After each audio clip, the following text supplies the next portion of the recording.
my name is Reggie and welcome back to my channel. Today I will be sharing with you my Nanowrimo survival guide. If you do not know, Nanowrimo stands for National Novel Writing Month. It is an event that takes place in the month of November in which you pledge to write a novel. The parameters for writing a novel within the month of November equate to writing 50,000 words in 30 days, and on average that is 1,667 words per day. I participated in Nanowrimo for the first time last year and I won, which was really exciting. Now I have a list of things that are kind of pretty essential or important or just helpful in order to get through Nanowrimo successfully and in one piece. Really excited to share these essentials with you, but first, if you haven't already, you should subscribe to this channel. Follow me on all my social media. Links will be down below, including my Nanowrimo page.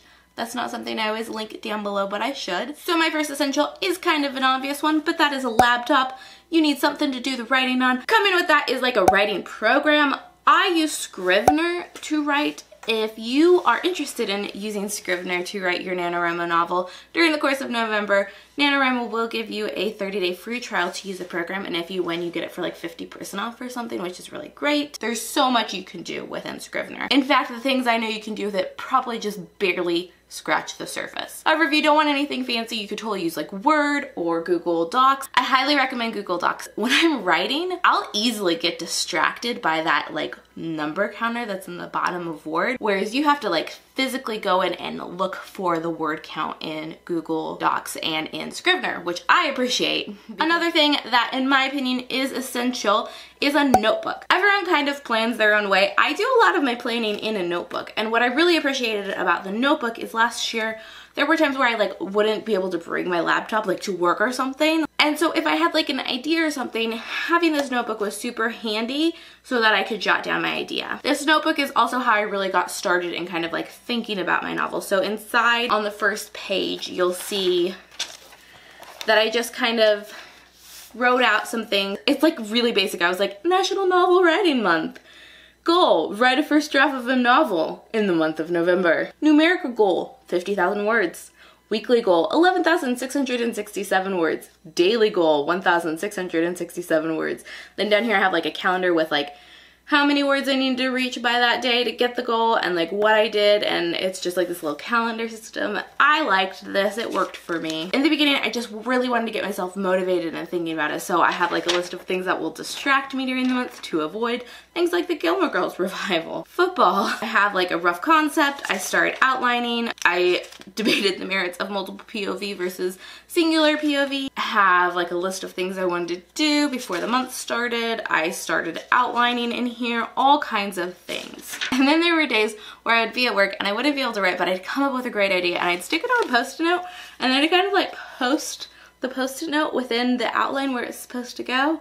It got a little messy, but it totally worked for me. So having a notebook with me every day, even when I couldn't have the ability to write, really helped me like, one, keep the story top of mind. It was in my purse. Whenever I like needed to grab something in my purse, I would like see it and oh, think of my story. Then if something like struck gold, I could pull this out and like I wrote sentences in here that really worked for me, or new scene ideas that I came up with, things like that. I would just jot them down and stick them in this notebook. Super helpful. Also, another essential is backing up your work. So you could definitely use something like a flash drive. Using like the cloud-based Word programs like Google Docs is great. Anything like that. Next up, we have coffee and tea. This year my work schedule is very different than it was last year. I basically have to wake up at like 5:30 in the morning, sometimes earlier, in order to get to work on time and get everything I need to get done in the morning done. So what I would do last year is just like come home from work, drink some coffee, write, and then go to bed. Like, I need to get up in the morning though, so drinking coffee at night is probably not gonna work out. I'm thinking I'm gonna rely a lot on some tea, but during the weekends, coffee is an essential.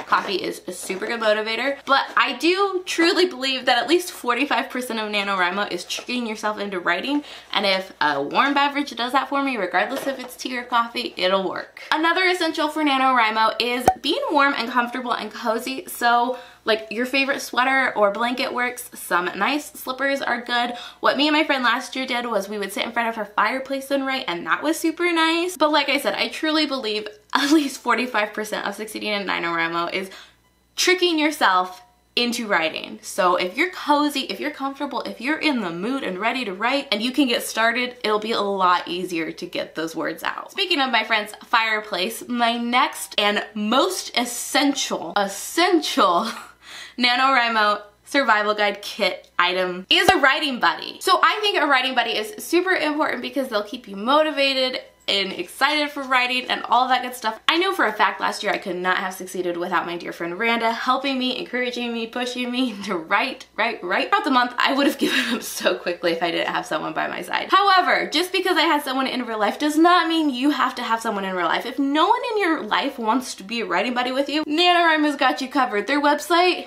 is like a Goodreads of writing or a Facebook of writing. You can find people in your area to do write-ins with. You can find people in your area just to be buddies with. On Twitter, NaNoWrimo does sprints so that you can join the conversation and get motivated to write there. I'm a resource if you want to add me as a NaNoWrimo buddy on the website or follow my Twitter. I definitely tweet about NaNoWrimo throughout the month. But definitely having a buddy is super essential. This can be a friend in real life. This can be someone you meet on NaNoWrimo. Listen, you could search the hashtag NaNoWrimo and find people talking about NaNoWrimo. Even your dog can be a great writing buddy.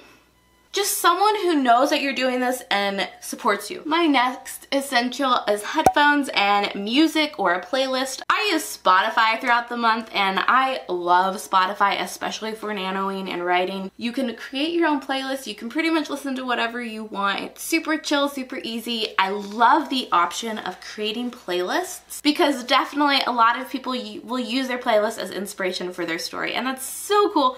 I really enjoy doing that myself. But again, I've said this a couple of times throughout the course of this video, but like, I truly believe a huge part of NaNoWrimo is tricking yourself into writing and then getting into it. And then once you're in it, it's so much easier to write and get words out and not quit. And music is one of those things that really will like set the mood and the moment for the writing. Another survival tip I have for you today is a reward system. Set up a reward system for you. A lot of people use candy for a reward system. It's kind of like fate that Halloween candy becomes discounted on the first day of NaNoWrimo. But if candy's not your thing, maybe a new cup of tea can motivate you. Maybe a long dog walk can motivate you. For me, I like to reward myself by reaching my goals with like reading a few chapters of a book or watching a YouTube video or two. YouTube videos really worked well for me, so I would set like goals like this is a big amount of words, this is a small amount of words, and based on what I got when I was ready to take a break, I could watch like a small YouTube video or a long YouTube video. You have to hold yourself super accountable that you don't go beyond that. Like if you're doing reading and you're like, I want to write 1,000 words and then read like 2 chapters, you gotta make sure you only read 2 chapters. You gotta be super accountable. So maybe the candy is a better reward system for you. It just totally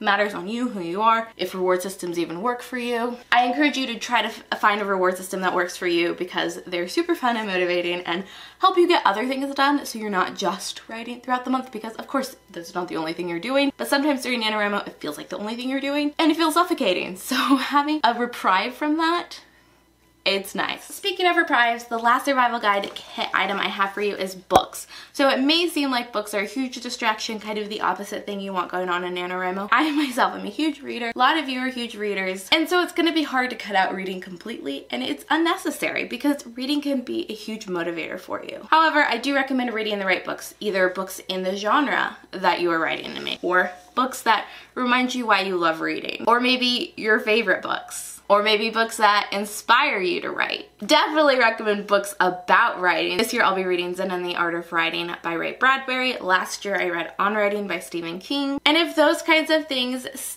feel too long for you, too intimidating, like they're gonna take up too much time, but you still want your creative juices flowing and to read something, I highly recommend reading poetry. Poetry is super great because good poetry tells a complex story so full of emotions in so few words. So it can definitely help you pick up on new ways to use words or ways to evoke emotion, and it's short, condensed. It's not going to take a lot of your time. So there you have it. Those are my survival guide items. I'm kind of thinking this in my head, it's like a toolkit, like these are all the tools in the toolkit, but it's a survival guide. These are the things that I think will make nanoing this November so much easier, and I'm so excited for NaNoWrimo this year. If you're also excited for Nano this year, you should comment down below and let me know. You should also give this video a thumbs up if you enjoyed it, subscribe if you haven't already, and I'll see you in my next video. Bye!